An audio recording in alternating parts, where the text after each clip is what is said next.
Hello, everyone. This is Yuri Karasawa with a new episode on Japanese relief pitchers. But before we begin, check out extrainningstravel.com for information regarding international baseball tours. I help out as a guide and interpreter now on almost all the NPB tours and the new Little League Play Abroad trip, which these are super fun for the whole family. Great opportunity for cultural exchange.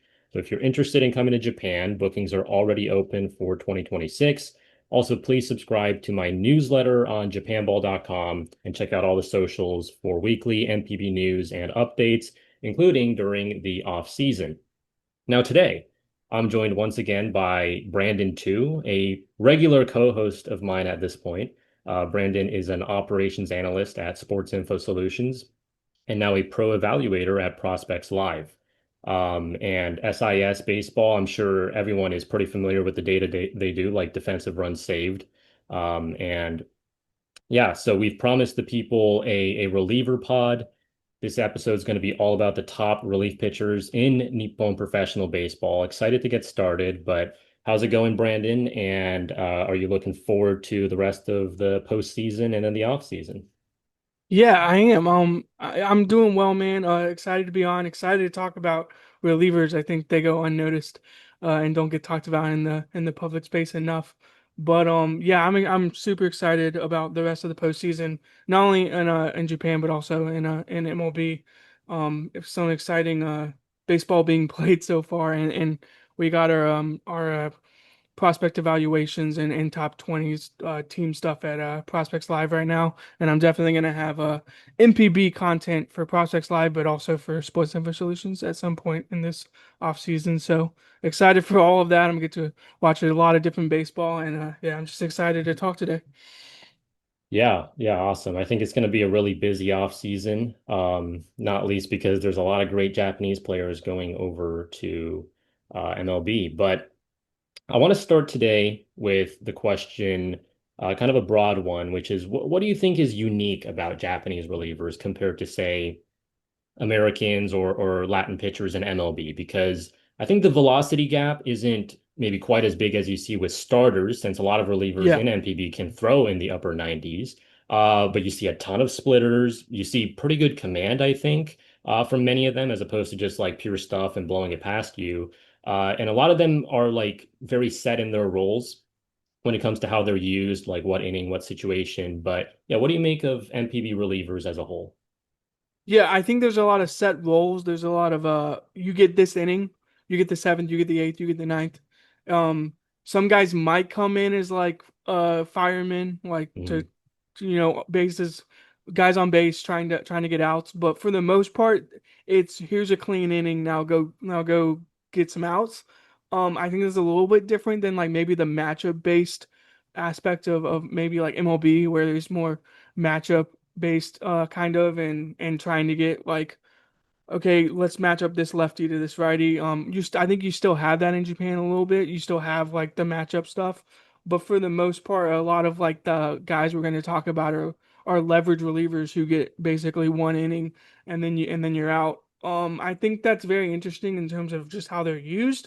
And then for me, I mean this goes with basically any relievers, but I think mainly in Japan, you have to like do something different. You have to like kind of be not unique, but just Yeah. a little bit different in terms of like the look you're giving someone or how you hide the baseball or maybe the way your pitches move is just a little bit different than say the starters for the most part, where starters are very like I have a bunch of separation. I can manipulate, certain shapes, whereas a reliever, you're trying to get to like these specific shape goals, and then you're really trying to throw like one or two pitches or even three.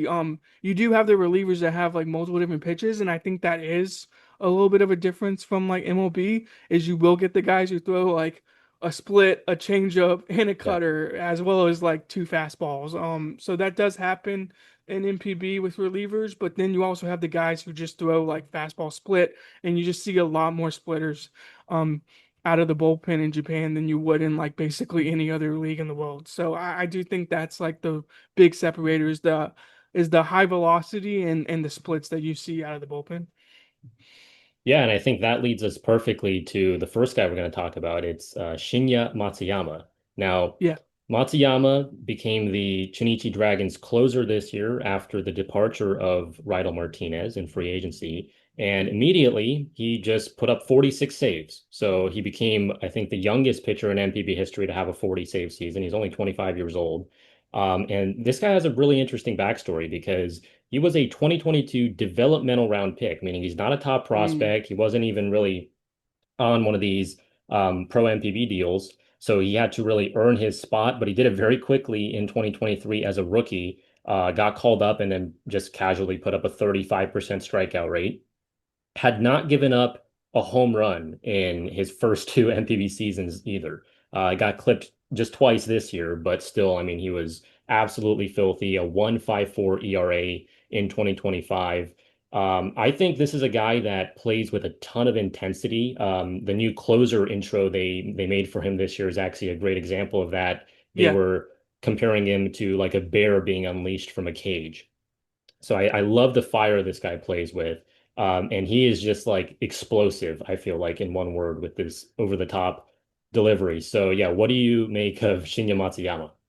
Yeah, it's funny that you say explosive because I've written down wacky explosive delivery. So for me, he kind of counter rotates, he kind of holds it, and then it's just like bam, and he flies open. He's landing in like this open, almost the foot like flying out to like the glove side, and he's just like torso tilt, like Yeah, over the top, release. I I want to say he's not even looking at the plate when he like throws the ball. Like he's basically just torso tilting and like it's this like huge head whack and he's just throwing from this high arm angle over the top. And to me, I think that helps like all his pitches play up. Like I mean, he does have the requisite velo. He has the movement profile, but like it just helps everything like look that much better when he's just throwing from like this wacky release and it's kind of like you said it's this explosive like movement and delivery and I think the arm angle like also helps like accentuate like the splitter and the fastball. So I think those two pitches, I mean, he's mainly fastball splitter. He'll throw like the cutter to righties, but for the most part, he's fastball splitter and he's just throwing from this unique arm slot and just with this like crazy delivery that most guys probably just can't even get to. And he's yeah. like able to like fly open like that and still throw 96, 97. So I think that's what makes him kind of unique and special is that he can do something like that and still get to like that movement. Yeah, his fastball, I mean, it averages 96, but he gets really up there to 98, 99 at times. And he's not afraid to climb the ladder. I feel like if this guy was born as a like a 6'8" Dominican, he would be like Felix Bautista. I just feel Yeah, yeah. like it's like such a different like body type, but it's that same kind of like vibe I get from him. And something I saw on him this week is that he has the goal to hit 100 miles per hour next season, and Hmm. he's doing it in a very unconventional way. He's standing behind a pitching machine that's throwing like 105, and he says he's just visualizing himself being able to throw at this velocity. He does weight training as well, but he says he's like really trying to focus on his mentality to be able to throw absolute gas. So we might see Shinya Matsuyama get to 100 plus miles per hour in 2026. But yeah, I mean, I think Matsuyama's absolutely filthy. Um, Yeah, I and will say yeah, the whiff rate on the fastball is like kind of lower. It's not as high as you think it would be, yeah, but like the splitter is just so good that like he basically uses like the fastball high to set up this like splitter that kind of like dives or like darts to the ground because of the arm angle. He's able to like get over the top of the splitter and just like drive it to the ground. So that's where I think like he's this guy that's hard to face because you just don't see that type of arm angle and explosiveness. And I don't put it past him to throw 100. I think it's kind of crazy that he already throws 98, 99, yeah. sits 96 uh from the delivery he's throwing and yeah, I don't put it past him that he can get another one or two ticks out of it. And yeah, the whole mental like visualizing thing I think is sometimes important for athletes like visualizing like yourself doing stuff is part of doing something at a very, very high level. So yeah, I'm excited to see what he does next season because watching him out of the bullpen. I don't watch relievers that often, but when he comes in, I kind of like stop the game and watch the game Yeah. and kind of watch him throw. So yeah, he's awesome, dude. Yeah, so Matsuyama, the CL saves leader this season, and then the PL saves leader was Kazuki Sugiyama. He was actually tied with Kaima Taira, who we'll get to later. But Sugiyama for the SoftBank Hawks led NPB in called strike plus whiff rate, CSW percent. Hmm. Super impressive stuff. Not too different from Matsuyama, I mean, in terms of his approach. It is basically all fastball splitter. I think he is more like he likes to throw low fastballs a lot. And then, I mean, his splitter forkball has crazy dive to it. I mean, it just like completely falls off the plane. Not afraid to go like all splitter to a hitter either. And it had a 50% whiff rate. So again, this guy is as good as they get. Fastball is similar to Matsuyama. It's like mid 90s. He won the closer job this year after Roberto Osuna was really struggling for SoftBank. So then he took over and yeah, he never let it go. But he had a 1.61 ERA as kind of the setup man in 2024 and then a 1.82 here in 2025. What do you think of Kazuki Sugiyama? Yeah, I think what stands out is the splitter. Like, I think Bono has like XPV of 7.6, like just insane like pitch value. And Nutty. like you said, like 50% whiff rate, like that's crazy stuff from a pitch that, I mean, he really just targets the below the zone. Like he's basically just throwing this pitch. It starts like knee high and just dives. Or it starts like just where the bottom of the zone is and dives to the ground. Like it's very obvious when you're looking at like the locations he's trying to target down, and he has great command of like being able to get the splitter down. And then yeah, I think he does work the fastball a little bit lower than say like a Matsuyama, but I think what yeah, I just think I've also noticed like watching earlier outings, he kind of had like this bent over like start to his Hmm. delivery, and then he would go into like this quick like move with a pretty standard like over the head like old school Yeah, like wind up. wind up. And then he kind of stopped doing that and was kind of like standing straight up and then went into it. But I've just noticed that like he has a quick tempo to like that overhead like move, and then he kind of like slows his body down after he does that quick move. So I wonder if that's like a timing thing where guys are just thrown off by like this unique like way he's getting to like leg lift, because he goes quickly, then he kind of like slows it down a little bit and then he goes again. So it's kind of a unique like fluid it's not even fluid, it's like it's kind of this weird overhead delivery, overhead windup move, and then but he's fluid down the slope.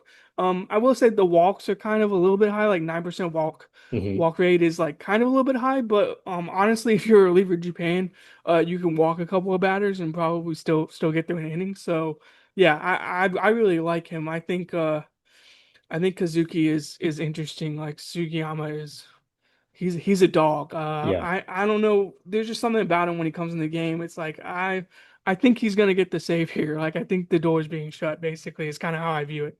Yeah, he has a lot of aura around him and just like you feel good about him, right? And to speak to the command struggles, like yeah, this guy back in 2021, he had a 27% walk rate. So he Yeah, yeah. has struggled with controlling the strike zone at times in his career. He also Honestly, tried, nine is yeah, awesome. 9% is awesome. yeah, Like, yeah, exactly. In so yeah. comparison, right?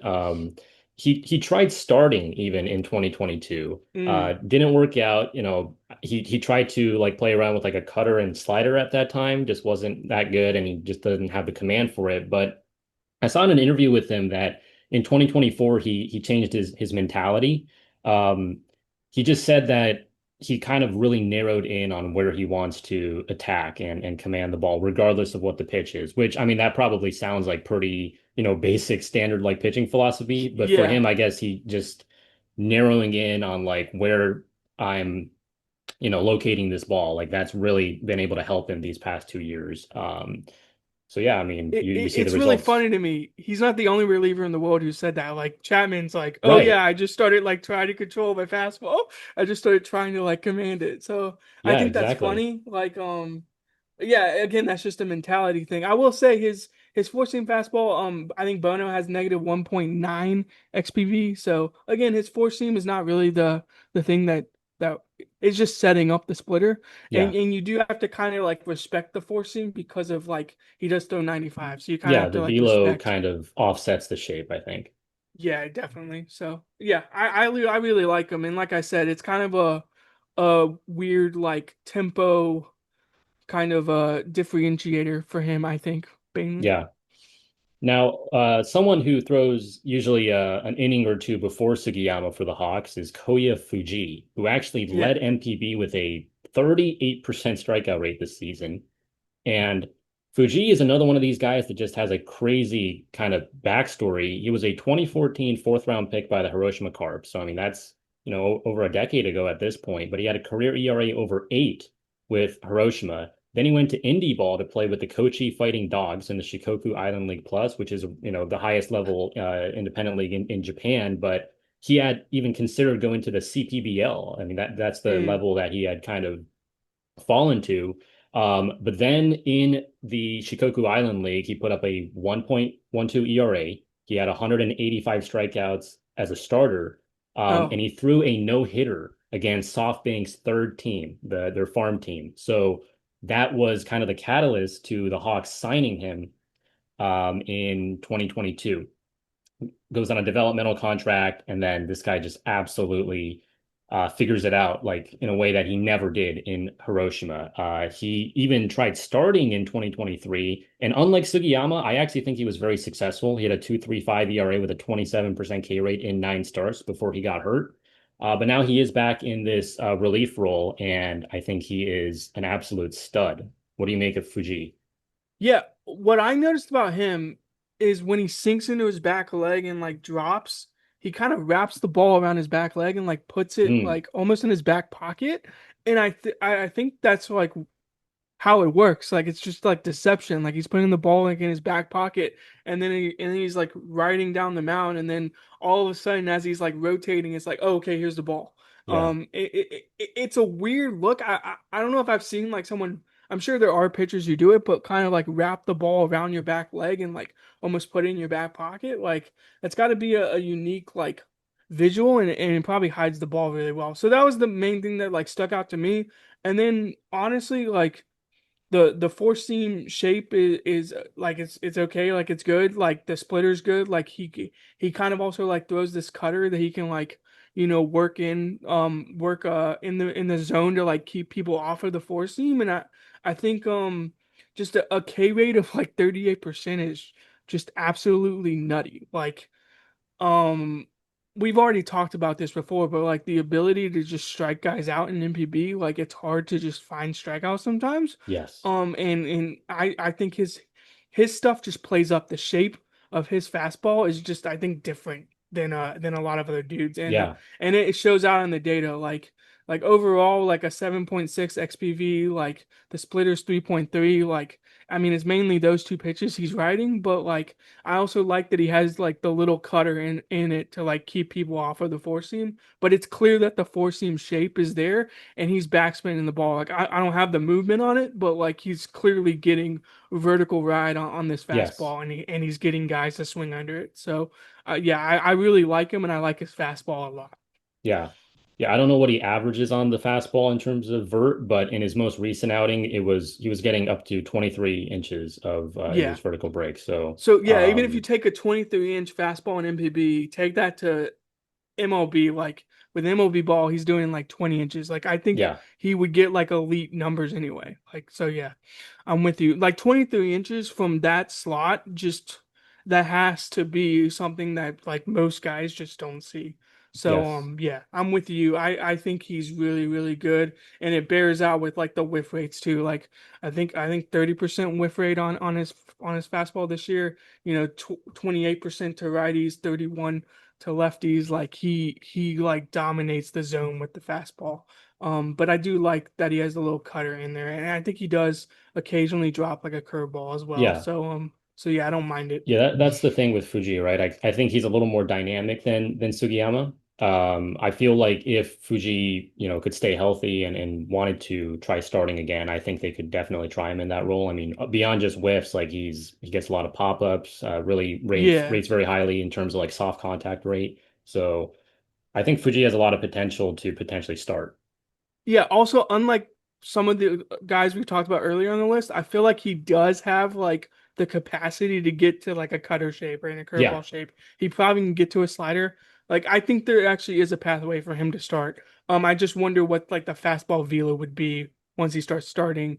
But I think clearly if the fastball velo was even down a little bit, if you're getting, 20 plus inches of vert, I think it kind of cancels itself out a little bit. And so I could see him going back to a starter role. We've talked about it a little bit how SoftBank's been kind of looking for somebody to Yeah. be in the rotation alongside like Monello. So yeah, I wouldn't mind seeing him get a shot at Yeah, a and starting and they starting got it job. to work converting a reliever to a starter with Moinello and with Ryosuke Otsu. So I Yeah, think, yeah. in terms of Fujii, like they're probably gonna keep him in the bullpen because he's this good and he's locking games down.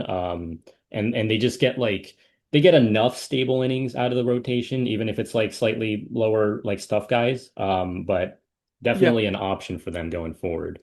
So I mentioned that Fujii played with the Kochi Fighting Dogs. Another guy that played with the Kochi Fighting Dogs, that would be Daichi Ishii of the Hanshin Tigers. Mm. Um, if you look at his baseball reference page, you will notice that back in 2019, he played in the Canadian American Association because he was playing for the Shikoku Island League All-Stars at the time.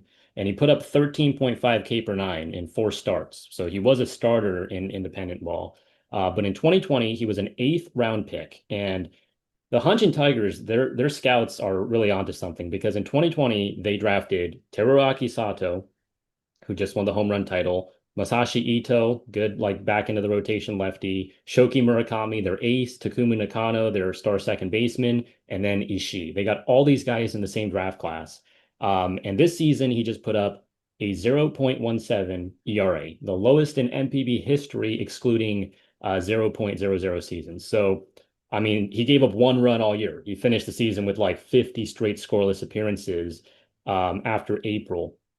Yeah. This guy is again, it's like that's just like that's what legends are made of. Obviously, there's a little bit of luck in there, I think, but yeah, what do you think of Daichi Ishii? Yeah, I mean it's mainly four seam slider, but I did want to mention this to you. I don't know if you noticed this.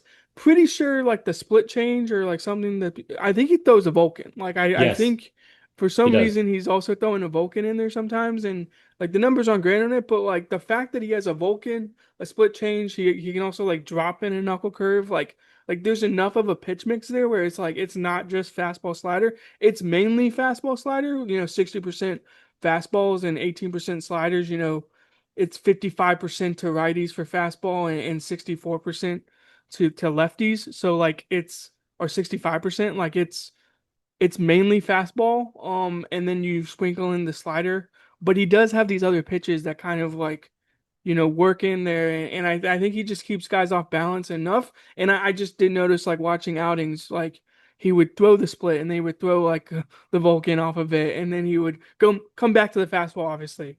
And I do think the slider has performed very, very well, and 68% ground ball rate on that pitch is really nice. So I think like that's what you're like looking for with him is like he's really trying to get to that slider like late in counts and kind of get to like this pitch where he can kind of throw it down in the zone and get ground balls. But he kind of has like other mixes to get there and also the control. Like he Yeah, doesn't walk guys. Like 3% walk rate is excellent. So he yeah, just doesn't walk dudes. And I think when you have a guy who just pounds his own like that and a slider that's really good, um, I kind of like a mix like that out of the bullpen because he does have some like arm side shapes that he can like throw to guys, and he does have some stuff that he can sprinkle in. But when you have a slider that's that good and gets that much depth and can get ground balls, I really like his slider shapes. So yeah, I I think when he throws his sliders to lefties, I think that's what he's trying to get to. Basically, he's like let's see if I can throw my slider to lefties. Oh, sorry, to righties, and then to lefties, I'm gonna throw like fastball, splitter. I'm gonna yeah. mix it up a little bit. So yeah, I kind of like that. I kind of like that as like a righty, you can kind of like attack righties down in a way. So yeah, I really like Yeah. his pitch mix. Yeah, he has 3 pitches there in the slider, splitter, and the Vulcan, which in NPB is called a sinker. They're all in this like 83, 84 range. So I think he can really be deceptive with that in terms of Yeah. tunnels and just, not being guys having trouble like seeing what the pitch is like coming out of the hand if it's all coming in at the same exact velo. But to your point about the walks, I don't think he's issued a walk at home in over a year. Like I think he literally walked nobody at home this year, which That's a is crazy stat. That's a stat that absolutely like Sarah Langs would find. Like that's a stat that I yeah, don't there's a know crazy. how like you can go a full season like even as a reliever not walking guys, but just goes to show you like this guy's understanding of the zone and like winning counts like that's what's contributing to an 0.17 ERA, very high left on base percentage again. So like that's where I say like there's probably a bit of luck there, but I mean come on, like um you can't dispute just going like the entire season basically not giving up a run. And not to Yeah. mention, he took a line drive off his head in June. He was like, you know, I thought like, oh man, like this is probably going to be he's going to be out for like a few months. He came back in like 3 weeks after taking a ball like Oh straight off man. his head. So yeah, Ishii, I mean, this is an absolute dog and kind of plays that fireman role. You will see him actually come in like the middle of an inning instead of like a fresh Yeah. inning and put out the fire and you just feel good. I'm sure that the team, like when he comes in the game, you just kind of know that he's not going to give up a run. So that definitely is a big plus. What do you make of him having like a mix for lefties and like basically a mix for righties? And like as a batter, you got to be going up there going like, okay, I'm going to see like only arm side pitches as a lefty, but yeah, like it doesn't matter. Like the splitter is good enough, the fastball is good enough, the Vulcan works, and then he can drop the curveball like on the outside edge. So like how do you like think about as a batter? Like what does that give you like as a thought process? Yeah, I mean, something he mentioned in an interview is that even though he has like this, really high usage of the fastball and the slider, he views himself as more of a balanced pitcher. He says he doesn't Hmm. actually really trust any single one pitch more than others. He really tries to have this kind of like balanced approach, thinks about the matchup in terms of not just lefty righty, but how they're reacting, to like the first pitch he throws them. Yeah, Um, reading swings. yeah, Yeah. so I think he's really good at that. And a couple years ago, his splitter ranked like among the best pitches in NPB, just in terms of like whiff rate. So the fact that he's like barely throwing this thing at all, he still does with two strikes, so he gets like a lot of It's like a put strikeouts, but away. he completely just saves this pitch where, maybe pretty common baseball philosophy now would just say that's one of your best pitches, you should use it more. But he's like, no, I'm just gonna save it for two strikes, and then it really makes it even more lethal because guys can't touch it. Yeah, I will say I have 39% put away on his splitter. I think I only Yeah. threw like 40 of them, but Yeah. like again, we're talking about like he gets the two strikes on certain guys and he's like, "Okay, let me put this guy away." That's kind of interesting to me. And yeah, I think the fastball plays. It's 93, but there's like I said, there's a little bit of a funk as well to him. I again, you don't have a 0.17 ERA. Like there's luck involved, but if you have a 0.17 ERA, you're doing Yeah. something very, very well. So yeah, I'm all in on him. And I do like the fireman aspect of how he comes into to games. It's not clean innings. So that's another thing too, is inherited runners, like he doesn't let those guys score either. Yeah. So I'm with you. Let's talk about his teammate, Masaki Oyokawa, who you will see like get even multiple innings at times. Yeah. He lives in the zone. I mean, this guy just absolutely like zones all his pitches. A lot of low, like below the strike zone type stuff, but he has a ground ball rate over 60% on three different Mm. pitches in the slider, cutter, and sinker. I really like the slider. I mean, I feel like what is it like a two plane slider in terms of just like it gets really good movement and sweep. He pitches guys away, so it's a lot of like it's really good glove side command to lefties, in particular, I think, but to righties, like he also has like the sinker going away from them. He gets a lot of advice, he was saying, from Suguru Iwazaki, Takuma Kirishiki, to other lefties in the bullpen who are a little bit older than him. And when I watch him, I just feel like this guy has a really good kind of um like consistent mechanics. He has like long pause, like kind of good balance. It's more Hmm. like a traditional Japanese delivery. But yeah, he's just really good at it. So what do you think of Oyokawa, who had a sub one ERA this year? Yeah, you mentioned like the Paul's lead lift and like the Japanese delivery. I think he kind of does something a little bit unique than like most guys. He'll like counter rotate, like basically like turn and pause. And so Right. it's like for me, like I think when you put in the notes, like he's a lefty killer. Like to me, lefties like have to not be able to see the ball because of like he's coming out of this counter Yeah. rotated position, and like it's just like again the ball just comes out of nowhere like at the last second, and it's like oh, okay, now the ball's on me. So like he doesn't throw with like as much velo as other guys on this list. But like I think the ball like jumps out of his hand, like he kind of has that like late life to it. And again, he's hiding the ball extremely well because of this like Paul's leg lift and like counter rotation. So again, I think that's what makes him that's like his superpower is like it's like a little bit of a different Paul's leg lift like delivery and I think it just hides the ball extremely well and yeah, he's a ground ball guy. Like like he just gets ground balls and he just finds a way to get ground balls and then like but he does have the ability to like get some whiff on the slider and some whiff with the sinker and stuff like that. And he does have a pretty balanced pitch mix, like you mentioned Yeah. earlier. Like it's a balanced approach. And you can't just sit on one pitch, which probably elevates everything as well. So while his shapes and his velocity are probably not as good as other people on this list, I think the balance and like the way he hides the baseball at the end of the day is what really makes him like unique. And yeah, I kind of like watching him pitch because I like the Paul's leg lift. I Yeah. like seeing that little bit of difference there. So And yeah, I just wonder like would they use him more as like a lefty killer? Like I didn't notice like when the outings I was watching, it wasn't like okay, come here and get like the two best lefties, like come here and go get these guys, but have you noticed that they'll use him against lefties? Like they will mainly just be like, okay, here's the matchup, like go get it, type of thing. yeah, he's not like a lefty specialist only, because he's good at getting righties out too. But against Yeah, yeah, lefties, he has a 322 opponent OPS, just absolutely no slug whatsoever. I mean, there are no lefties are getting extra bases on him. So I think Hanshin likes to, or I mean, more specifically, Kyuji Fujikawa, their manager, will look at the what part of the lineup's coming up, and then he's like, "Hey, I think Oyokawa can get me like these four outs, which includes yeah. like two These four lefties." guys. Yeah, so it's like that's kind of the way he's used. And interestingly, I feel like he has a pretty good chance to make the WBC team because Hirokazu Ibata, the Samurai Japan manager, really loves this guy. I mean, he's selected in multiple national teams, and Yeah. he kind of just seems like the type of guy that might be deployed in that role in the WBC more as like a lefty specialist.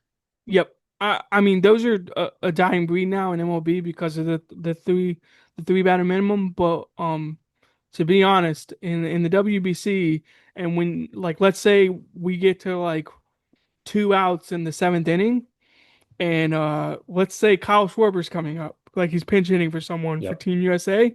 I wouldn't be shocked if he gets the ball. Like it's kind of one of those things where it's like maybe he doesn't pitch in that high of a leverage, but like I definitely can see like quarterfinal semis like hey man, go get like these two lefties. Like I need you to get these Yeah. two outs basically. I do find it interesting that he's used in like the multi-inning realm because again, as I mentioned earlier, a lot of guys aren't using that multi-inning type of way, and I always think it's fascinating when you do get a guy who can go get like four or five outs, and he can go sit down on the bench, and then reset himself and come back out and get another two outs or another out, and then you can go to another guy in the pen. I always find that fascinating. I think those guys are actually like way more valuable than you would even think they would be because I just don't think a lot of pitchers can do that. Get the three outs, then go Yeah. sit down and come back out and get another out. Like a lot of guys can't do that, and so I think for him, I just like watching him pitch, but I wouldn't be shocked if Oyokawa is like the seventh inning guy Yeah. for Team Japan. It's interesting that he's been selected multiple times, so clearly they see something in terms of like using him, especially against lefties. And I do think with Hanshin having both him and Ishii, both of which are comfortable coming in the middle of an inning in a jam, like Yeah, they're the team. that's definitely helped. Just because I mean Hanshin had like an a team ERA of like 2 this year, so Yeah. that obviously contributes to it. Both of them had a sub 1 ERA.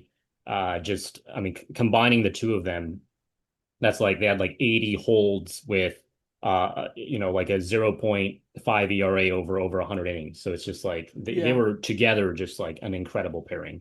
But yeah. There's been talk around my company where like we think the dirt infield like Yeah. plays up the pitching.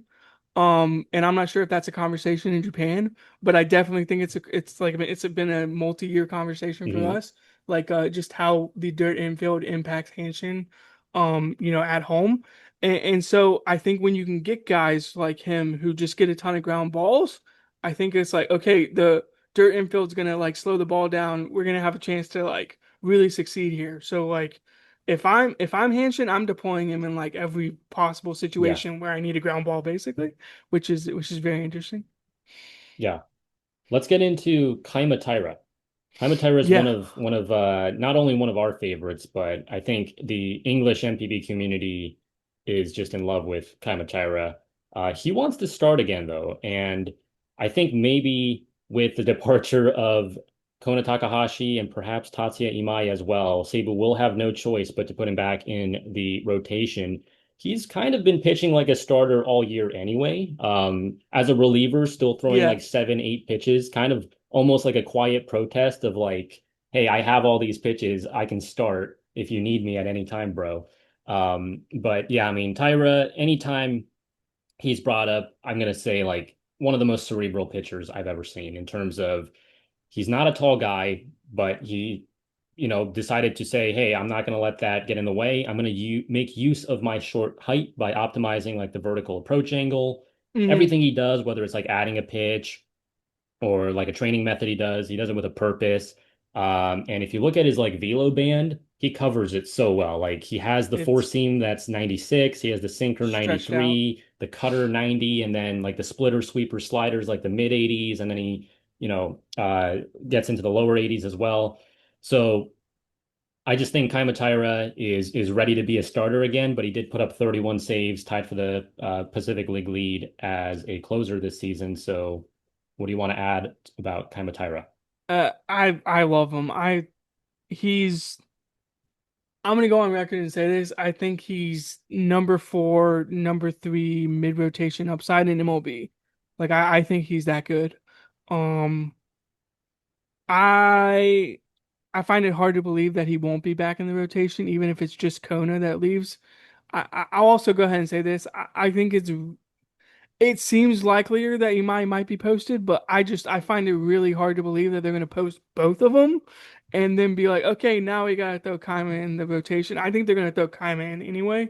So yeah, I mean let's talk about. I mean the four seam with the VAA and just like the angle at which it approaches the zone and like the ride he gets on the pitch.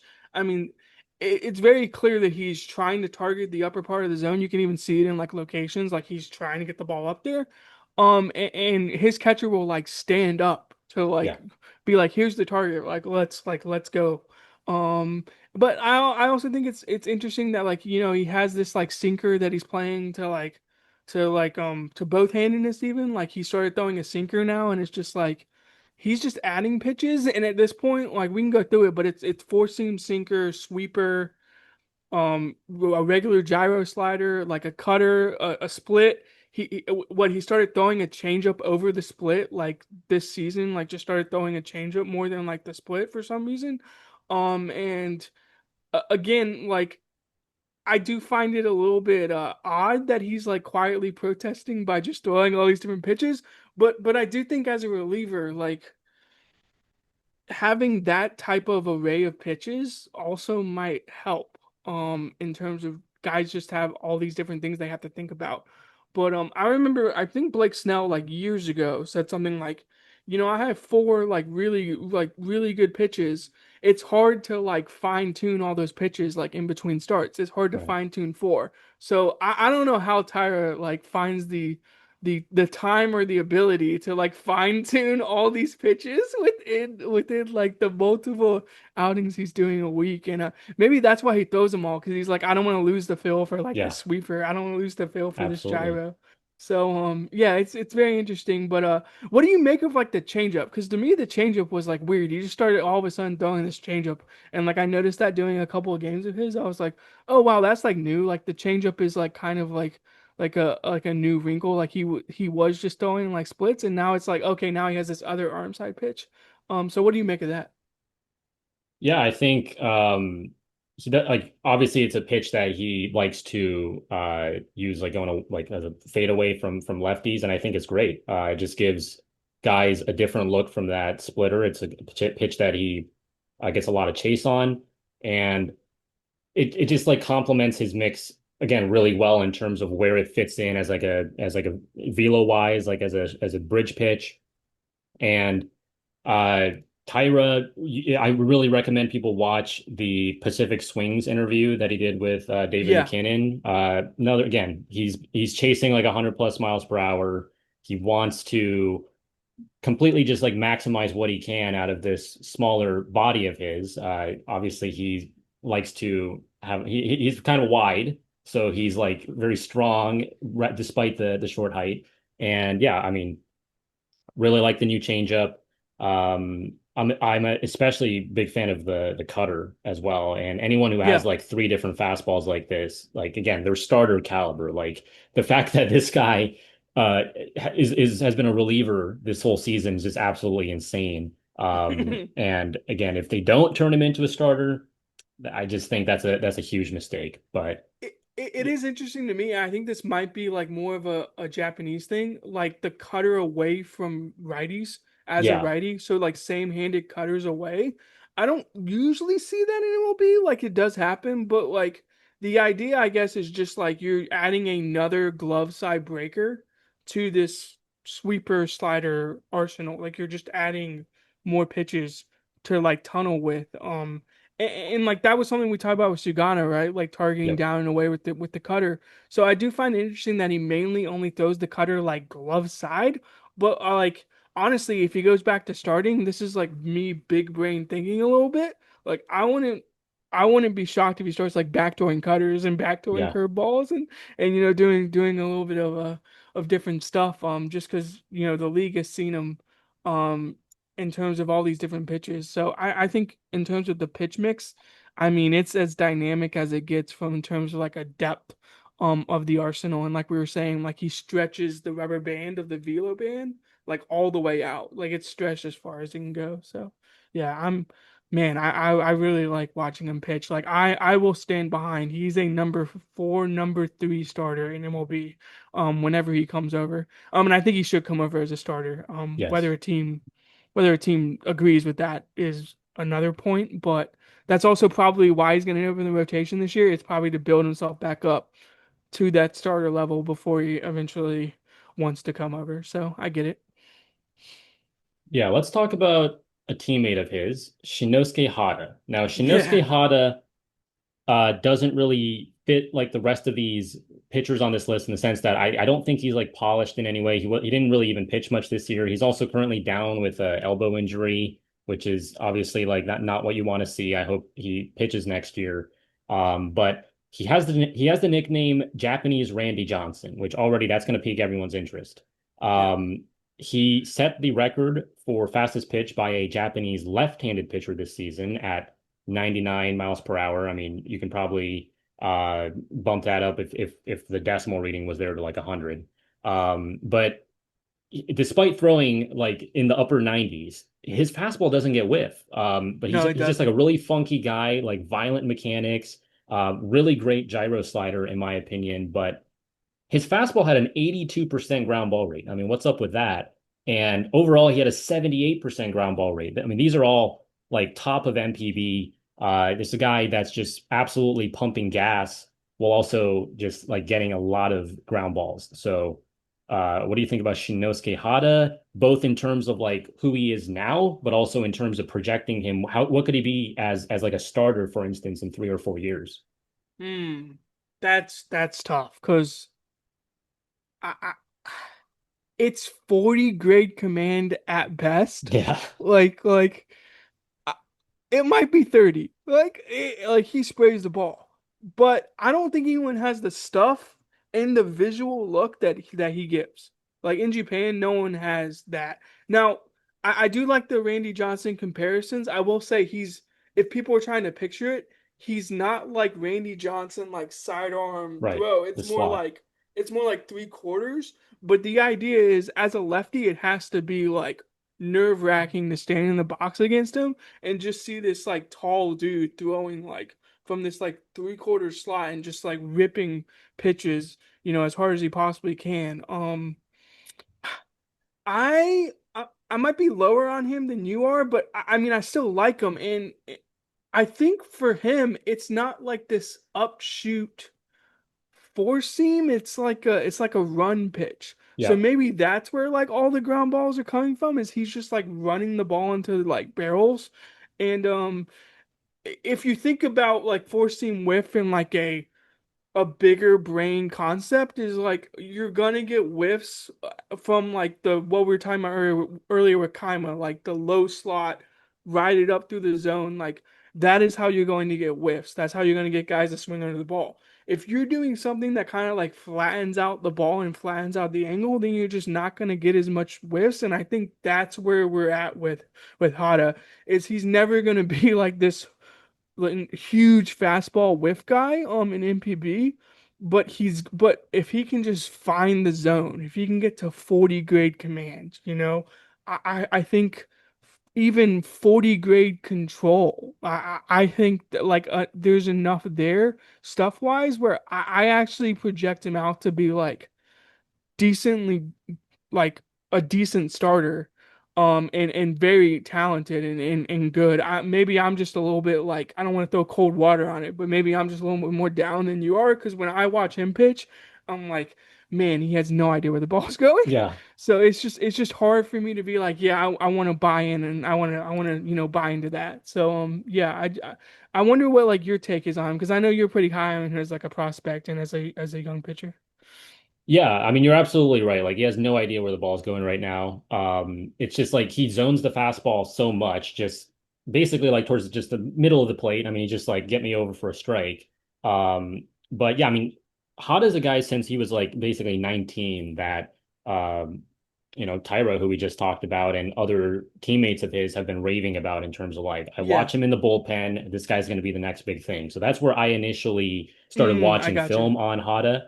And I was just really impressed with, again, the mechanics that it's like it's not something you see out of a Japanese pitcher. And you know, I don't want to make it kind of like as like oh, this guy is giving guys a unique look, therefore he's automatically going to be really good. But it is like you just don't see a guy Oh yeah. that's this tall from that kind of delivery with that kind of like fear that he strikes in hitters. Uh, that's just something that's new. And despite like all his problems, he still did have like a 26% strikeout rate this year. Yeah. Yeah. So like that's like the thing, right? Like he doesn't get whiffs with his fastball at all. And yet he was getting results. He had a 31% called strike plus whiff rate overall. I just think Hada it's like maybe the potential is only 40 command, like you said, but I think I that's think that fine. works for him is what, yeah. Yeah. Exactly. Like I Which I think wouldn't say that's about fine. any other pitcher. I wouldn't be like, "Oh my God, if he gets 40 command, that guy's a starter." But for him, I think it works because of the ground balls and because of the strikeout with all the other stuff. So yeah, not to cut you off, but like that's what I'm thinking, is like the ground balls and the stuff is still good enough where Oh, like for it doesn't sure. matter. It just doesn't Yeah. matter. Like just be in the zone. Like just be in the zone. So I'm with you. If you look at his locations, like if you look at on yours or you look at Bono's, like I mean, it's just, I mean, he's spraying it. But to be fair to him, I will also give him grace, as you were saying earlier. It's just really hard for a guy that big to sync everything up and like to understand like how his body moves and like where the miss is coming from. So like, is it a directional issue? Like, is it a directional miss or is it a rotational miss? Like, am I not rotating enough or something like that? And I think once that clicks for him, once he figures that out, then the sky's the limit. Because like if he can get to like 45, 50 command, then we're talking about like, oh my God, like this guy might just blow the doors off of everyone in Japan. But to your point, like you were saying earlier, like 40 grade command I think is enough. So what do you think what do you think he can be in Japan as a starter? Um, even with like 40 grade command. Yeah, it's tough to again, I just don't think there's like a comp for him player wise, but in terms of where he ends up in Seibu's rotation, I think he can be like their number two one day. Mm-hmm. Maybe even the ace. And to your point about like being a bigger guy, when I was interviewing Trey Wingenter, their star reliever this year, Yeah. he was telling me that Hada's the guy he talks to a lot in terms of like, feeling mechanics and getting more consistent despite having that bigger frame. That can obviously be difficult for a lot of guys, and that's part of what causes this kind of like imbalance and command problems. Like Hada, 14% walk rate, like again, really high, kind of just everything except the fastball. Just he wasn't able to really get it in for a strike. It's just like Which if is maybe guys why he don't gets chase at strikes it, on it. Yeah, maybe that's yeah, why he gets strikeouts on it because the guys are just gearing up for fastball and it's just all over the place. But yeah, yeah. I think that's a big part of it. But yeah, I mean, it's hard to say. Like, do I think he can? I don't think he's necessarily a guy that's going to completely take over the league and be like, like a Shunpei Yamashita that everyone's like, oh, we need to get our hands Hmm. on him. But I do think he's going to one day establish himself as a top 10, top 15 pitcher in NPB with MLB potential as well. That's just kind of a really kind of lofty ceiling I'm putting on him, but I have my hopes. Yeah, and it's also interesting that like when you hear from his teammates, like no, like you have to watch like the bullpens, Yeah. it's there. Like maybe it's like when he's not on like a game mound, like he can mentally like process like okay, that was a directional miss, like my direction was off, or like oh that was a rotational miss, like I was rotating a little bit too much, and like that's an arm side like miss because I was rotating a certain way. So yeah. I mean, that is like one thing about guys where it's like, okay, even if the command isn't there, like you can still play out of the bullpen. But man, if that command ever comes, like again, like we're talking about, like the stuff is there, like and it's clearly there. And yeah, just the way where he's releasing from, and like just the velocity at which he's throwing the ball, like I don't even care if he gets like vertical shape on his fastball. Like again, 70 something percent ground ball rate, 78, 79% ground ball rate on a fastball is just unheard of. And unless it's a sinker, and so I guess he's like basically throwing like a running four seamer, which is very intriguing because not a lot of guys can do that. Yeah, and maybe he can play around with the shape a little bit because I mean he has so much like room to um he doesn't need to have an 80% ground ball rate to succeed, obviously. So I do feel like he would be able to potentially tinker with that and maybe get to a different shape. But Do you think if he uh gets the two different multiple shapes, like he gets to like this running dead zone shape, and then he gets to like this, he just finds more vert somehow, then it's like all of a sudden yeah, like okay, like that's I what we're think talking and I about. think that's like within certainly like a range of outcomes for him, right? Like I don't think he's necessarily bound to where he is right now. You could even make the case that he shouldn't even have pitched so much at NPB, given how um kind of volatile and not polished he is at this point. But Seibu could Hmm. afford to do it just because they're, not very competitive at this point. Yeah. So I think if we were looking at this guy just based on his like farm numbers, where he was really just like blowing guys away. I do think the conversation on him is a little bit different. Um, Yeah, I got you. but let's move on to Taisei. Taisei for the Yomiuri Giants this season, he put up a 2.11 ERA with 46 holds, but I think it was a down year. Like that's kind Mm, of the thing with Taisei, right? Like he was that good, but I don't think this was him at his best. The fastball was down a tick overall. I think he maybe like midway through the year was feeling a little bit of discomfort. He had starts where like he was down to 93, 94 on the fastball, and I was quite concerned. Um, so just yeah, everything was not as dominant as he was in 2024 when he was the closer, when he had a strikeout rate over 30%. You know, I don't think he was attacking the zone as aggressively. And maybe for a guy that's has the stuff that he does, like I don't think you need to nibble. I think he needs to like have that confidence that he typically does to just, you know, burst into the game and just blow guys away. He had weeks this season where his strikeout rate was like below 20%, which is just not like him at all. But obviously, all that being said, I still think he's an incredible talent with the slot that he throws from, getting up to 95, 97, and then that the splitter and then kind of this sweepy slider off of it. It's really hard to hit. It's really hard to slug off of that. And so even with like the whiff rates being down this year, he was still really effective with the 55% ground ball rate. Um, I just think this year he was throwing more too much fastball. He was like mm. 70% fastball to both righties and lefties. Um, when last year his splitter was getting really great results, and it got really great results again this season. So I think maybe bumping the slider usage back up by 5 to 10% would help.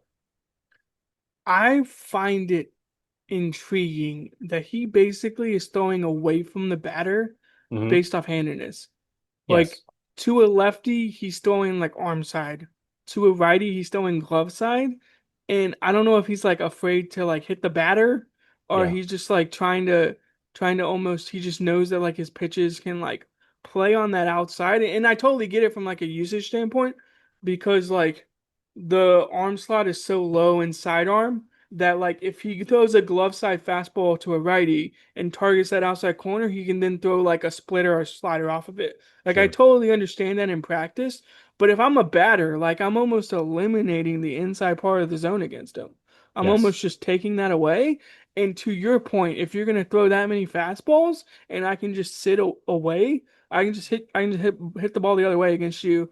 And maybe that's what people did. Maybe they just like took him the other way and they were like, look, we can't like just do damage on this guy and like let's just sit like fastball away and like let's hope we get enough of a fastball over the plate to like hit to like drive a single or a double the other way. Also like once you start doing things like that and you get behind in the count, then it's like okay, now it becomes like okay, I have to come in the zone now a little bit. And I just don't love that. So I wonder if he like mixes it back up. Um we were talking about Hada with like the shape. Like to me, when he throws his fastball like in the middle of the zone from his arm slot, from his like low.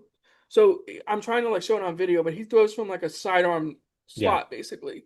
So the idea is like when he throws his ball in the middle of the zone, it's not gonna get like the whiff that he wants it to. But when he gets that angle and that approach up to the top of the zone to like the top shelf, that's when the whiff is gonna come.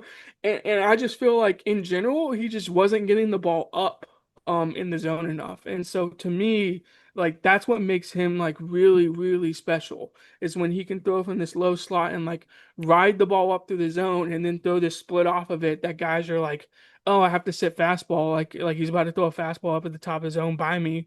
And then it's like, oh wait, here's a split like darting out of the way. And even the slider like performed okay. Like I mean but to be honest, like he's not really throwing that many sliders. Like it's mainly just fastball and split. So again, if you're gonna be like that predictable in terms of locations, I think you have to be like more spot on when you command. And I don't think he was this year. He's still one of the most talented relievers in NPB.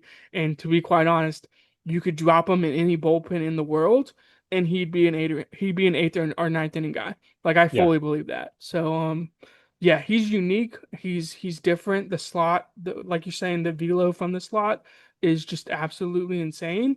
But I think his command just wasn't as good as it has been in the past. Yeah. So yeah, I'm a huge Taisei guy. I think he's awesome. But yeah, I'm with you. It was a little bit disappointing this year. And maybe that had to do with Rydell coming over. Like I don't know. Yeah. Maybe he just didn't love that he like wasn't the ninth inning guy anymore. Yeah. And But yeah, I do think he maybe needs that like fire under him because I mean this guy mentality wise, like he's a total dog. In his so he won Rookie of the Year, and then like as a sophomore, he was already having this like super elaborate closer entrance, like coming out to a song from like Demon Slayer with a light show, and like he he feels he like a loves that, you guy. know? He feels like a guy. I'm not promoting this, but he feels like a guy who needs to like crush a Red Bull and like sniff some smelling salts before he comes on the field. Absolutely. Like, That's what I'm yeah. saying. Like I definitely think it could be mental as much as it was mechanical. Like I know 2 years ago when he got injured, he was really talking about how important like his Achilles is. Like Mm, for just the way that he throws, like kind of almost like tippy toe, getting into his delivery and then getting down low. Like it's so important for him to have that like lower like half stretch the control Achilles with his out. Yeah, Achilles, yeah. like the calf, like so he really trains works that part out like more than you would imagine for most baseball players. But I also looked up like his locations to righties as you were speaking there. And yeah, he was down last year he was going 63% glove side fastball to righties. And this season it was 73%. So he really just was Mm, not going like into righties at all. And you know, would be the same thing to lefties. Like he seemed afraid to go inside and like jam guys or tie him up. He was really just going away, away, away to both handedness. And again, to be fair, like he was still very, very good. Like oh to yeah. have all these like things go wrong for you and to still be like easily a top 10 reliever just goes to show you his talent. But I want to see him get back to where he was in 2024. And I'm sure he's going to be there for the WBC. So much like he did in the final in 2023 there, where he came in I think the seventh inning and he got a big double play on Goldschmidt. Like I think he Yeah. can have like a big moment like that in 2026, and that can propel him in a really good mood for the rest of the season. I guess this depends on what Shohei wants to do, but Yeah. I wouldn't mind if he gets the ball in the ninth inning. Like, I think his arsenal against the best in the world at his very best, and again, on a stage like that, he's going to be feeling the juices. Like, Yes. I, if it's a final or semifinal game and it's the ninth inning, give him the ball. Like, I I I feel mean, yeah, like for Samurai Japan, it's going to be either Shohei, Roki, Shinya Matsuyama or that's a good Taisei. point. You know, like I Yeah. feel like it's one of those guys. I'm fine with like whatever direction they go in. I Oh yeah, don't get think me wrong. I think all four of those options can work. right. I think at his best, I think Taisei offers a look that a lot of other guys just they won't have seen before. And so that's why I think you go him, but I I totally totally get it. agree, and that's actually one of the main reasons why, like when I'm filling out like a dream team roster, I actually don't. I much prefer to pick like a guy who's having success in NPB over, say, a guy that's kind of like middling in MLB, because the MLB hitters aren't used to them. You know, like Hmm. even if Yusei Kikuchi does things that Chihiro Sumida can't. MLB hitters haven't seen Chihiro Sumida, so Yep, that's a great it's point. like that already is a big difference. But yeah, like I think we can transition to Raidel at this point. Okay. Raidel came in and replaced him as the closer, and created this beautiful 1-2 Th- punch in Yomiuri's bullpen. let's lay it out fact for fact. That is the only dude in NPB Yeah, who can take his job away from Tyson. yeah, Like that's the only dude. So it's just it's wild that you know Yomiuri like they were like, yeah, let's um let's add this guy. Like let's just make this the best bullpen in NPB. I think that's crazy to me. I yeah, think I at the beginning of the year you tweeted something like, "Oh, Rydell's going to the Giants," and I tweeted like the Kobe and Shaq yeah, like gif where it's like, yeah, they're teaming up now. Like it's just, I mean, yeah, it's insane talent. So yeah, continue. Because yeah. that's the only dude who can push Taisei So out of a in closer's role. 2024, Taisei was like better across the board than Rydell, both in terms of like surface level Yeah. and underlying numbers, right? So I was a little bit like wow, like you're gonna push Taisei out of the closer spot? Like that's almost like, I feel like that was It's overcooking kind a of little bit. crazy. Like don't really need to do that, right? But I will say the Giants were kind of proven right because Taisei had a slight down year while Raidel just got back to his absolute like peak demon form. He had a 1.11 ERA, an 0.76 whip, and put up 46 saves, tied with Matsuyama for the most in the Central League. Now, I Can you think, say the whip again? Because the whip is just crazy. yeah, Can it's you say a it one more? 0.76. So, I That mean, is just of all that these is guys that nuts. we've talked about today, right? Like Oyokawa was the next lowest at 0.82, but 0.76, I mean, this guy just was not giving up base runners. And I think what's so fun about Rydell is like he's been able to make a lot of he's just so good that he's afforded like the luxury of making little tweaks and just like playing around Yeah. every season. He wasn't like necessarily like a total command guy before, but this season he just wasn't walking guys. Only a 5% walk rate as opposed to 31% strikeout rate. Did get clipped by Seiya Hosokawa, his former teammate, Yep. for some homers. But other than that, I mean, he was basically flawless. He started the season once again with like a 0 ERA for the first 2, 3 months, which he did the same exact thing 2 years ago. But yeah, I mean, last couple months in particular were especially dominant for him because early in the season you did see like his K rate was only like 20%. And it was like, I don't think that was necessarily him pitching poorly. I think guys were just swinging super early in counts against him aggressively because they were just so scared to go to two strikes where he can just put you away with that splitter. But late in the season, he like readjusted and was just blowing guys away. What do you like about Raidel Martinez? Everything. I mean, he's awesome. Like he this is much like Matsuyama at the very beginning of the pod. Like the angle at which he throws from with the baseball and the release height. Like he is a massive human being, a towering individual. And then he throws from this like over the top slot and he's just ripping fastballs like down plane into the zone. And then he's just throwing a split like off of that basically just falls out of the sky because he's throwing from this huge release height.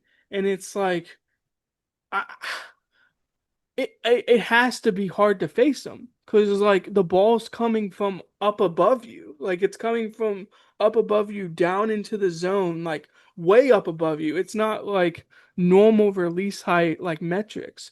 So to me, like that's his superpower. Like that's his calling card is he throws from this like over the top slot as like a tall individual, and he just creates this like different look that most guys aren't going to see because guys just you naturally can't get to that slot unless you do something like Matsuyama and you just like torso tilt or like Hurston Waldrop before he like made the change like the big Yeah. torso tilt like over the top like arm slot. That's the only way you can get to that arm slot. He can almost like get to that arm slot and that arm angle like almost naturally because of like how tall he is. So he can just like get to this release height that like most guys just can't get to.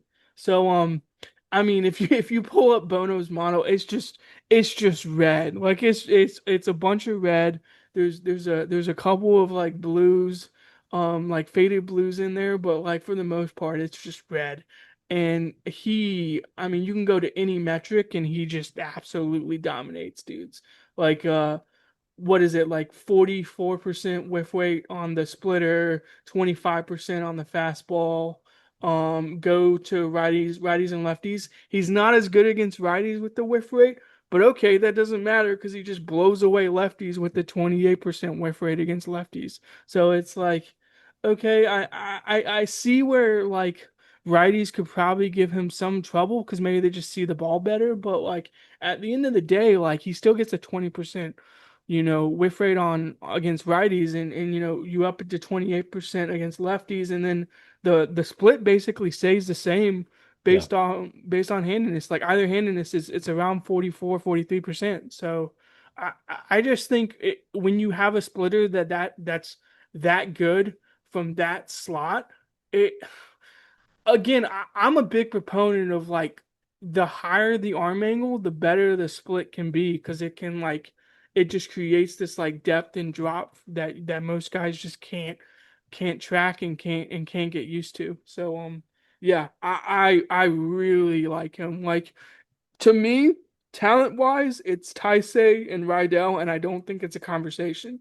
And the fact that they're both in the same bullpen, I will again liken it to like the Miami Heat, like big three TV golf, or like Kobe Bryant and Shaq on the same team. Like that is how dominating that talent is in that bullpen. Like it is Yeah, crazy what the Giants did, basically. it should be illegal for these guys to be together. It's just not No, it fair, should. It right? should. But another thing I wanted to mention is like obviously relievers are known to be like obviously the most volatile position or role in terms of like obviously if you're working with small sample sizes, you might have a bad year True. here and there. Rydell is like the epitome of just consistency. If you look at his, let's go back to 2020. Here's his Okay. ERA since 2020. 1.13, 2.06. 2.06 is the worst of them. 0.97, 0.39, 1.09, 1.11. And it's the same with the whips. It's always like Jeez. sub 0.8. It's just like, Do you have the ERA plus? Because I do kind of like oh, looking at the ERA plus ERA plus sometimes. this Yeah. season I was just go, I just want to hear he it, had a honestly. 264 ERA plus. Lovely. Um Yeah. and yeah, I And mean again, I it's a just small think sample size, but he does that like all the yeah, like he does it like every year, right? does every And year. so yeah, 264 ERA plus. The one thing I see with his ground ball rate is that it was actually the lowest of his career. It was only a 43% ground ball rate this He year, which is probably wasn't interesting. getting contact. Is Yeah, I think he is the wasn't thing. getting contact, and I think Yeah. he also, and I think this is a good thing. I think he was throwing at the top of the zone a little more. So it's like when guys were hitting it, it was like maybe popped up or hit into the outfield a little bit more. But to me, this is a good trade-off because especially the lefties. I mean, the whiff rates were just insane this season. I He's been so consistent as a reliever. I almost don't want to say this, but I think he could start. Right, I mean, we didn't even right. mention he has three other pitches. That's true. Like if Levon Moinello can do it, right? His Cuban brother, like I don't see why Martinez couldn't. His other pitches are like really good. He The just doesn't throw him slider, because he doesn't need yeah, him. doesn't need him. He's like Yeah. if he wanted to start, doing what Taira does and throw like five of his pitches in the ninth inning, I'd honestly be interested to see that as an experiment almost of like how I'm much not giving more. the Giants any ideas. I think he's just sticking the bullpen, but Hey, they need rotation help. So just this putting it might out there. Just be putting that it out might be the there. move. That might be the Um, move. Also, we can mention this really quickly, but just the visual of going from this to this Yes.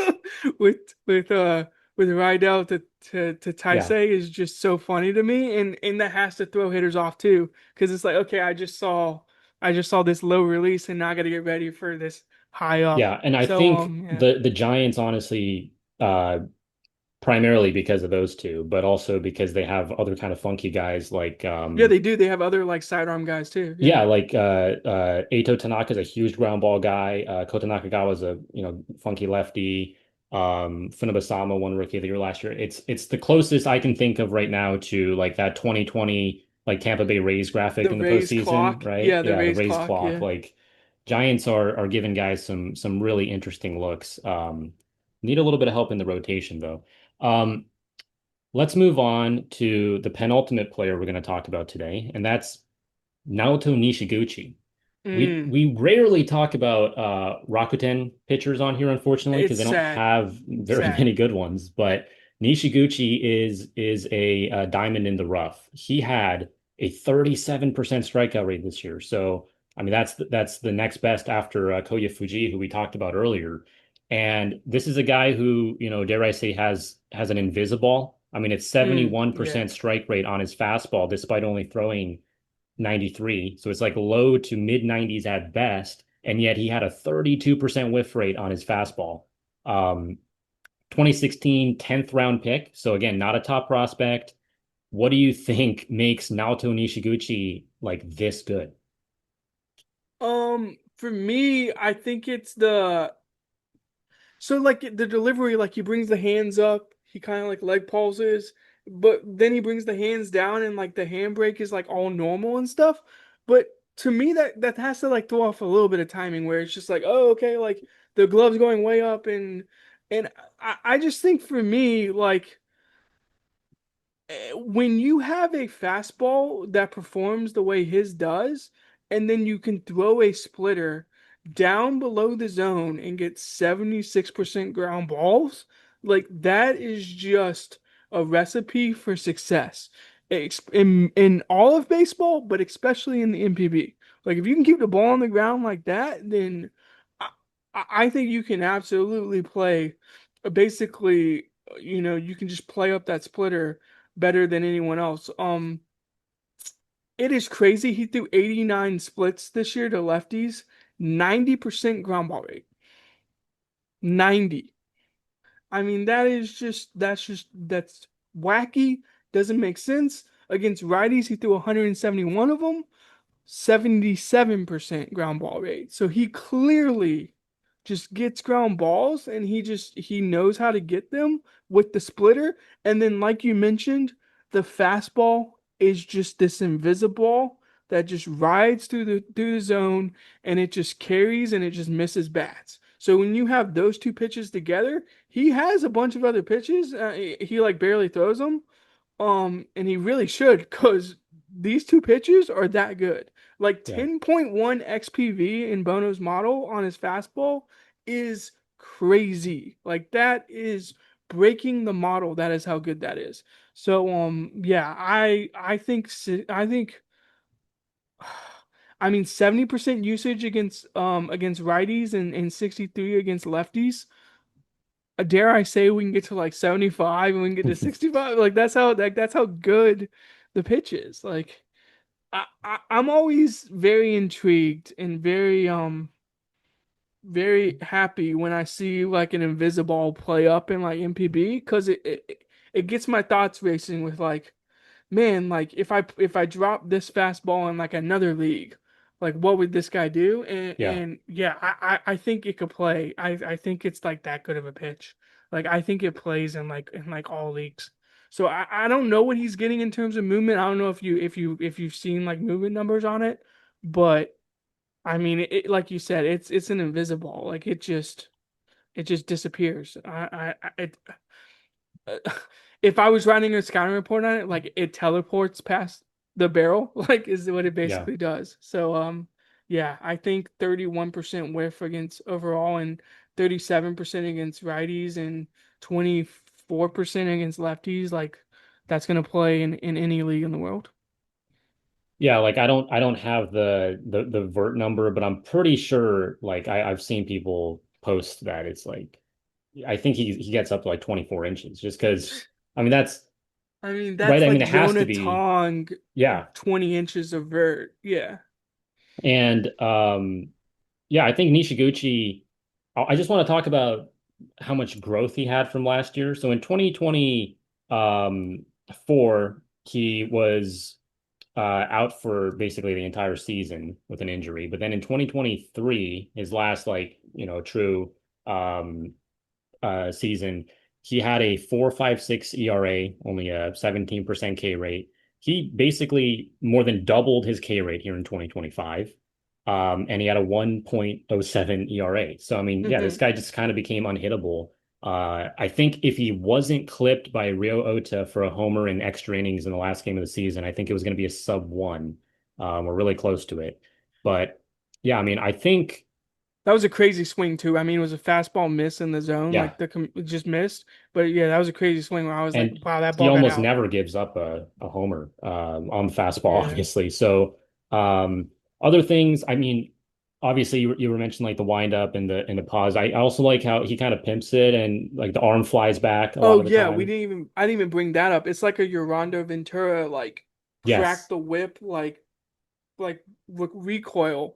Yeah, I mean that I think Eugene Blecker has talked about this before, like just the ability to like crack the whip like that and to recoil like that gives guys like so much athleticism and like finish to like their fastballs that like again I think that's a big reason why he like plays the fastball up. So I'm glad you mentioned that because it's really fun to watch when he like recoils like that. I think Yes. he's really cool to watch.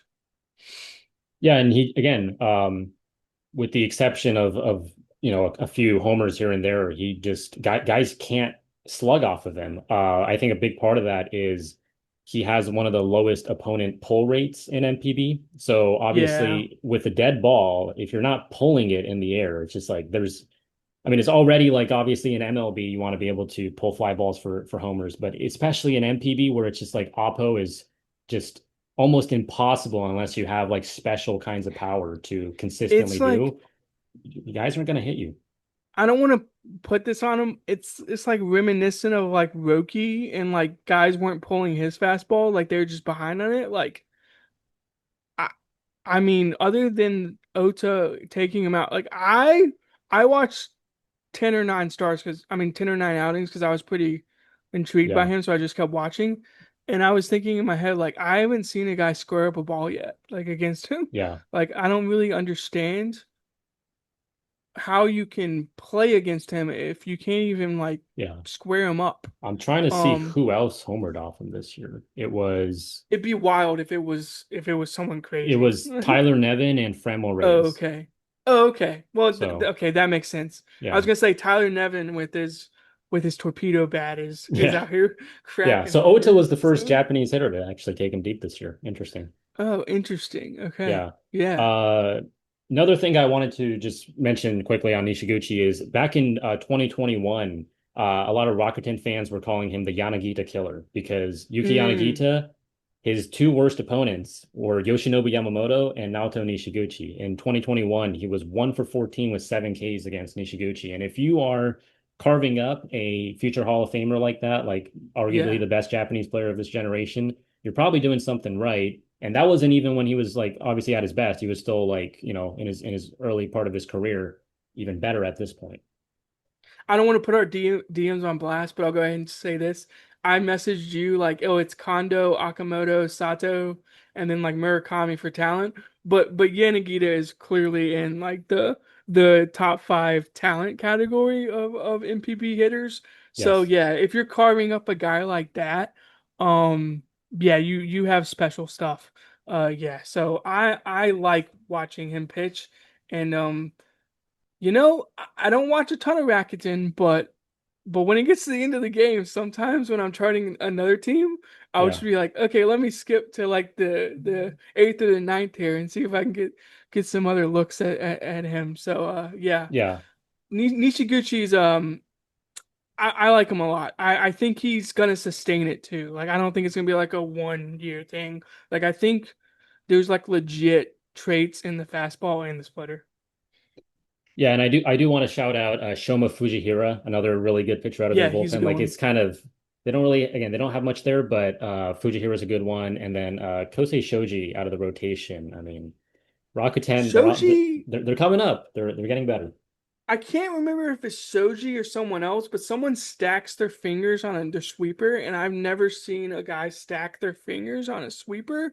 So that's an interesting one. I have to find who it was, but Yeah. that was one thing that I pulled out during a Rakuten game. They just closed up on his grip, and I was like, he's literally like putting his fingers over the top of each other to like rip this sweeper and basically like get around it. So, if anyone has a grip like that, or they've seen a grip like that, like I guess message me or something and Yeah. like send it to me because I don't think I've seen a guy like do that. So again, I just wanted to Interesting. kind of shout that out. Yeah, but yeah, Yeah. All right, let's finish with Yukiya Saito of the Nippon Ham Fighters. yeah. This is a good Um, finishing one. This is a good Yukiya finishing one. Saito, yeah, I mean, he's been closing for the Fighters in the postseason. I guess, I mean, it's obviously hard to kind of like comp him to anyone, but he's like a Ben Joyce type in the sense that he's more of a That's pitch to fair. contact guy, despite being like this power pitcher, because I mean, he does have like four seam and sinker, like they're two distinct shapes, but like he does, it's not a high vert pitch. He does get up to 101 miles per hour though. So he throws absolute gas. Even his splitter, I mean, his splitter sits 91. It gets up to like 94, 95. Yukiya Saito is just like he brings like this level of explosiveness out of the pen. He was traded from Hanshin back in 2022, 2023 for Rio Watanabe, who, is at the time was a okay second baseman slash like bench piece, but I think the fighters have gotten like clearly the better end of this trade Yeah. because Yukiya Saito is kind of awesome now. What do you like about Yukiya Saito? I think I don't know if they're tracked as two different ones, but like I think there definitely is like a distinct shape. He's mainly like running a fastball against guys. I think it's more of like a sinker. At least the shape is. I mean, he's like the ball takes Yeah. off. Like I don't like throw around this like lightly. I think I've comped like Liam Doyle's fastball to like a blitzball movement, basically, like a Right. wiffle ball or blitzball. Yeah. Like like Saito's movement is like very similar. Like it's like a blitzball, a whiff ball, a wiffle ball type movement. Like it just takes off.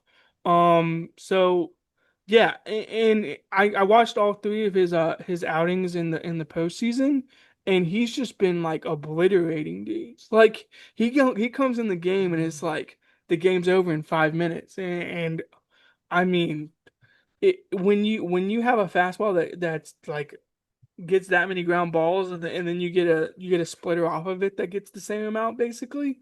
And then he does have like a slider he can like drop in against like righties and like kind of like work away. Yeah. So yeah, I mean I really like him. I think this postseason he's kind of been like a little bit of like a monster out of the pen for the fighters. So and that's really nice to see. I mean, as an opponent him like fan or even like a player on the field, you got to be like, all right, this guy's getting the ball, game's over. Like, yeah, which I feel like is kind of how they're looking at this game, for the most part. So yeah, I mean he did his job in the ninth the other day, and you know, got him to the 10th, and I think they ended up getting walked off, but Yep. like he did his job, and he finished that inning in like 8 or 9 minutes. Like he did pretty quick work of SoftBank. So yeah, I. I don't know if there's much to add because the fastball is really good, 97 to like you're saying, topping like 99, 98, and the split is just as good, and he has a slider that he can use to righties. So yeah, I really like him. Yeah. Would like to see him maybe like zone the fastball a little bit more just because yeah, his walk rates get up. I think he can, fall behind the count and just kind of lose guys like kind of uncompetitive types of ABs. But yeah, I mean he's still finished the season with a Like 1.35 8%, ERA. So yeah, exactly. And 8% walk, like you can live with that if your stuff is that good, and clearly his stuff is that good. So yeah. yeah.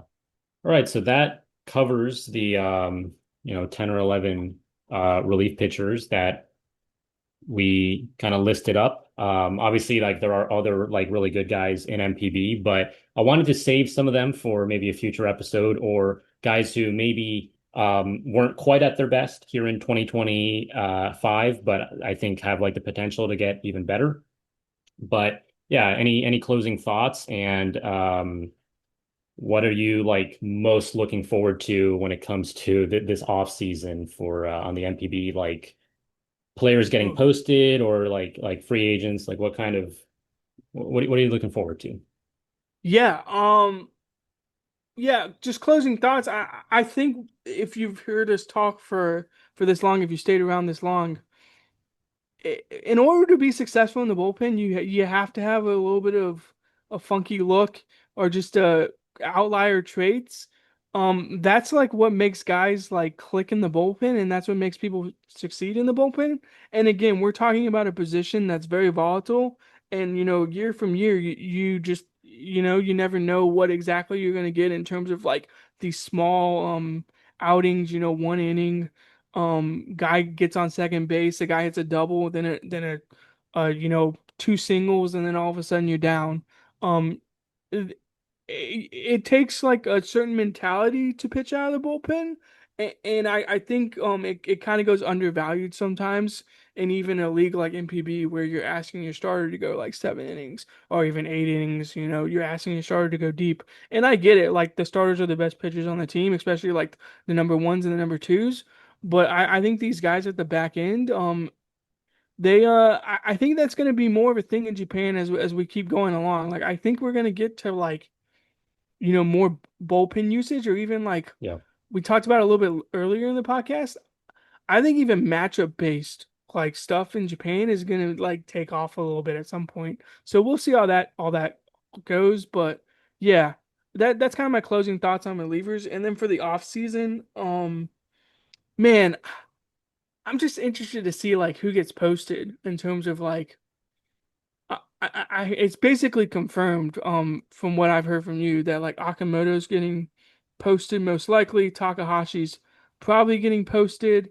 Um just like if Imai gets posted, if Psyche. if, if Psyche gets posted, like Psyche was the one that kind of like threw us for a loop. Like, are we sure he's getting posted? But it kind of makes sense. Like if you're trying to maximize his value and you're trying to give a Yep. little bit of a runway for other guys to leave for MLB too. So yeah, I'm excited to write some of these guys up because I've been deep diving guys like Imai and especially Kona Takahashi. I have reports online from Sports Info Solutions that people can find, and to be quite honest, they're outdated because Takahashi Yeah. had up and down seasons. But I still think there's a lot of talent that's coming over from Japan, and I'm excited to kind of write about it and get my stuff out there. Yeah, so that's probably the biggest thing I'm excited about. And then obviously the climax series and the Japan postseason. Just kind of seeing who makes it to the finals and who ends up winning it all. So yeah. Yeah.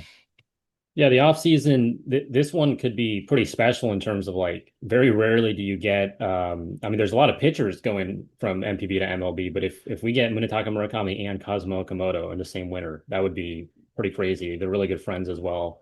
But yeah, Oh yeah, I we should will say the definitely yeah. confirmed posting is Murakami and Takahashi. Akamoto's like Yeah, Okamoto's a rumored that he's yeah, getting looking like a posted. probably at this point, like a pretty Yeah. likely. But yeah, it's going to be fun, and we will definitely do an episode on these guys in particular when the postings are confirmed after the season's over. Also got the NPB draft next week, so I'm looking forward to that. Nice. And yeah, the Japan series. I mean, at this point, it looks like it's going to be SoftBank and Hanshin. Good Yeah. series. Two teams with yellow in their color, and uh, should be a good matchup. I mean, two of the best teams in the regular season all year, and they're cruising right now. Real quick, I know you tweeted it out about the Ghost win. I'm a fan of it. Like I'm a fan of the Ghost win, Yep. but I guess it's like not a popular thing in Japan. But I Yeah, think you almost should reward regular season, success. It's a marathon, not a sprint, is what I would I'm say. also So I'm pro Ghostwin as well. I think a lot of the like English speaking community is against the Ghostwin because I mean, the they're English speaking community is against ties too. So yeah. so Yeah, yeah, exactly. Like it's different. Their argument being like they get a first round bye and they get full home field, so that's already like enough. I think it's important to reward regular season performance as well, like sustained success. I just think it yeah, does kind of kill the hype of the league championship series or the that's climax fair. series final stage. Like it does kind of feel like a formality in like most years that it's like if the pennant winner wins game one, it is kind of over because again, people like you can have ties in the postseason as well in NPB. So it's like at that point, the higher seed just basically needs to not lose. Like they can even So have teams will ties. play for ties almost, yeah, Yeah, and it's sometimes. like, but again, I think that's like a worthy trade-off. Like I'm not saying that I think it serves its purpose. Like I do want to see the two best teams, or at least a team like last year's DNA Bay Stars that got red hot and proved that they can like beat the best team despite all the circumstances. Like that's what I really want to see in a Japan series matchup. For all the talk that people will have about like wanting small markets to succeed in MLB, like you look at the viewership, people were not watching Diamondbacks and Rangers compared to Dodgers and Yankees, Mm. right? And it's like that's not to say that you need big markets in there, but you need good teams, you need superstars in the biggest games. And the best way to guarantee that is, I think, by having like this format that really rewards having a good regular season. Yeah, and I also know this is Korea and KBO, but I do like the step ladder format, like Oh the yeah. ladder format in KBO, because it's such a small league. It's 10 teams, 5 teams get in. you're rewarding regular season success and you're making the regular season like matter by Yep. having the ladder system, and it almost makes like the runs like that much more special when they do happen. Like when Yes. someone does The Cinderella Cinderella. run from like Yeah. a 4 seed, so it does happen. I almost think mid-major conferences in college basketball should adopt the step Yeah. ladder system more, but that's a And totally different topic. it's almost like this like happy medium between say like what they do in European soccer, right, where there's no postseason. It's just like who It's just wins the the regular table. season table. Yeah, And then like the craziness of like the MLB playoffs where I won't say that it's like a complete crapshoot, but it does feel like it sometimes when like high seeds get eliminated in a three-game series in a best of five. So um I think the NPB playoffs are fine. And I think the yeah, Japan series is going to be really good. So awesome. yeah, that's about it. Where can people find you, Brandon? Plug all your social media and where you are writing. Cool. Yeah. My ex Twitter account is at Brandon Tweets. So my first name Brandon, and then my last name Tew, and then Eets. I'm upset that Elon changed it, but whatever. And then I'm over at Blue Sky as well on B2. I don't really post on Blue Sky, but I'm over there. I might put some stuff on there as we keep rolling. And then I'm writing for Sports Info Solutions. Obviously, I still work at SIS. That's my full-time job as an operations analyst. Watch a ton of NPB. With that, watch a ton of different baseball. Just with that job, I can watch a lot of different baseball. And then I took this contributor pro evaluator job at Prospects Live, and check that out. Yeah, people subscribe, and my NPB content, I'll have a lot of NPB content over there. So I'm really excited to get that rolling out, and I'll hopefully I can have a piece out about the upcoming postings very soon in terms of that. And then obviously when we do get like confirmed postings and like you're saying in the off season, then I can do like my deep dives that I really enjoy doing, and I really enjoy like watching a ton of video and breaking down like every aspect of a guy coming over. So I'm really excited to get that rolling out again this off season. And yeah, I appreciate any support people can give me. Yeah, awesome. People can find me at Yakyu Cosmopolitan at Yakyu Cosmo on Twitter/X. I also am constantly updating my website, yakyucosmo.com with stats. I put together the dashboard over the summer, so you can look at player percentiles and just like different views of NPB stats if you're interested. And make sure to follow Japan Ball on social media as well. Twitter, Instagram, Facebook, all that. And yeah, that just about does it for us today. See you guys next time.